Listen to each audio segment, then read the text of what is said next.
അല്ലെങ്കിൽ അടുത്തിരിക്കുന്ന സഹപാഠിയായിട്ടുള്ള ആള് പല മതത്തിലുള്ളവരും ആവാം. പക്ഷെ നമ്മൾ അതൊന്നും നോക്കുന്നില്ല. നമ്മളോടൊപ്പമുള്ള സഹപാഠി എന്നുള്ള ഒരു ചിന്ത നമുക്ക് എല്ലാവർക്കും ഉണ്ടാകും. അപ്പൊ അവരിലുള്ള ചില കുറവുകൾ പരിഹരിക്കുവാൻ ദൈവം നമുക്ക് തന്നിട്ടുള്ള ചില ഗുണങ്ങളും കഴിവുകളും ഉണ്ട്. അത് അവർക്കും കൂടി ഷെയർ ചെയ്ത് കൊടുത്ത് നമ്മോടൊപ്പം അവരെ എത്തിക്കുകയും കഴിയുമെങ്കിൽ നമ്മളെക്കാളും ഒരു പടി മുന്നിൽ അവരെ എത്തിക്കുവാൻ കരുതി ഒരു കൈത്താങ്ങ് നമ്മൾ കൊടുക്കേണ്ട ഒരു പ്രവർത്തനമാണ് നമ്മൾ നടത്താൻ പോകുന്നത്. അപ്പൊ ഈ പ്രവർത്തനത്തിന് ദൈവത്തിന്റെ എല്ലാവിധ അനുഗ്രഹങ്ങളും ഉണ്ടാവട്ടെ എന്ന് എല്ലാവരും അവരവരുടെ ദൈവത്തെ മനസ്സിൽ വിചാരിച്ചുകൊണ്ട് ഒരു നിമിഷം ഒന്ന് ശക്തമായ രീതിയിൽ ഒന്ന് പ്രാർത്ഥിക്കും.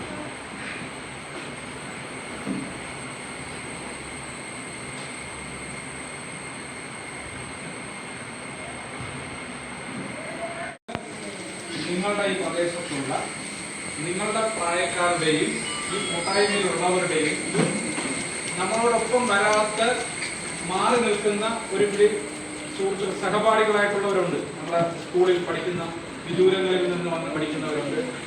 നമ്മുടെ അയൽ നാട് ചെറുപ്പമായിട്ടിരിക്കുന്ന വിദ്യാർത്ഥിയായിട്ടിരിക്കുമ്പോൾ നമ്മൾ ചെയ്യുന്ന നല്ല പ്രവർത്തനമുണ്ട്.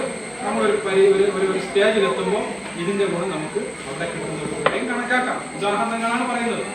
അപ്പോൾ ഇങ്ങനെയുള്ള എല്ലാ ഗുണങ്ങളും നമുക്ക് ഭാവിയിൽ ഉണ്ടാകുന്നതാണ്. അപ്പോൾ അതിനനുകൂലമായിട്ടുള്ള